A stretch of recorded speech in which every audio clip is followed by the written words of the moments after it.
Okay, so that little snippet there was just me doing a bit of an improvised solo over a sort of a rock, sort of heavy rock backing track. Just gives you a little insight into the kind of things you're going to be getting and playing along to, and I'm going to give you when you come along for lessons.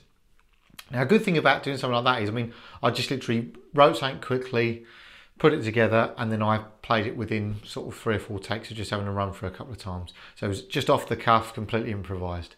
Now, some people, as you go along with the course, you might prefer to compose your solos, and a lot of guys like to do that. Others prefer to just go in the studio, put the track on, and they play it 3 or 4 times, and then they just go, right, okay, that, you know, they take bits of the best ones, or they just do the first or second takes and they just take whichever one they like the best.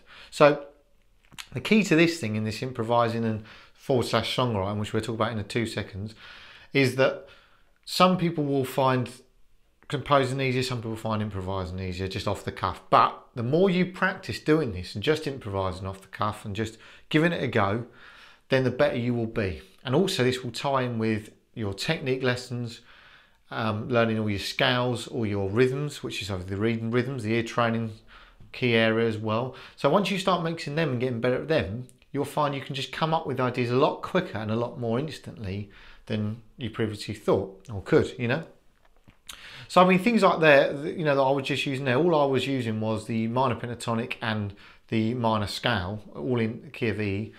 And then I used a little bit of sort of, I was thinking more sort of G major as well, but still resolving to the note of E. So you're using your theory there as well, and some of you might have got lost by what I've said there, but you have like an E minor is a relative minor to G major, so you can use the 2 scales. As long as you land on the strong notes of the chords that you're playing over, then you'll be fine. So that's your improvising. You know, there's not, you know, there's quite a lot to it.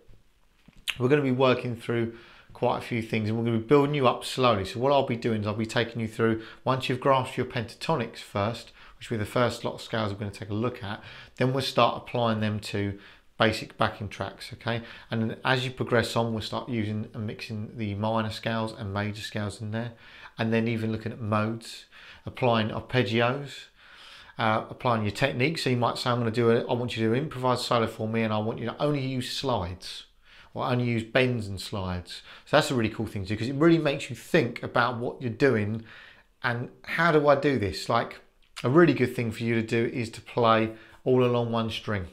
That's a fantastic thing to do. And just play on that one string. It's quite hard because you feel you're very limited to what you can play, but it makes you more inventive when you're thinking about what can I come up with. You have to be really thoughtful of it and think, okay, I can do this, I can do this, I can do that. And it's great, it brings out other ideas. Okay, so that's the improvising side. That's going to be built up, and that's not going to come in straight away through the course. So I'm going to bring that in gradually as you obviously progress through your technique area and work on your scales. The other side of this key area, this final one, this 5th one, is encouraging people to learn how to songwrite and come up with riffs and make up their own songs.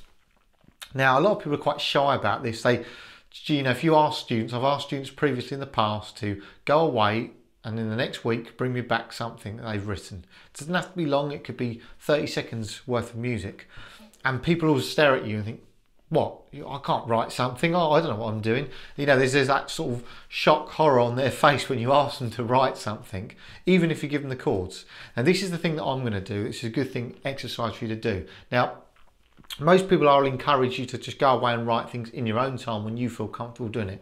But I will also set little tasks for all students to go away with, say, 4 chords and try and write something. I'll give you chords that work together, and then we'll look into why they work together. Obviously the theory side, that's the other area.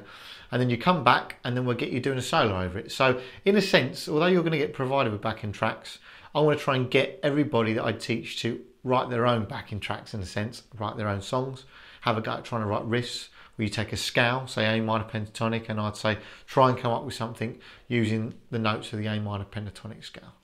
And it really gets you thinking, because you have to think about it. And the more you do it, the more you practice it, the more you'll be able to just one day, you just sit down, pick up the guitar, and you just start playing. And hopefully friends, family, people like that will say, how do you do that? That's really cool. I want to be able to do that. And that's what I'm aiming to teach you, is to be creative And in that way, if you decide to go on and become a guitar tutor, which would be brilliant, you'll be able to write your own backing tracks and put those things together. And if not, maybe you want to be an aspiring songwriter, and then you can come up with things. So I'm just trying to put you on the right path. If you want to create music, you know, here's how you do it, here's how you get started, and then hopefully you'll run away with it, and maybe some of you become a few massive music superstars, hopefully. So that's for the improvising and the songwriting area. It just gives you an insight into what I do. Hopefully, you know, it's again encouraged you and made you think, I wouldn't mind checking this guy out and having lessons from him. Hope to hear from you soon, and take care.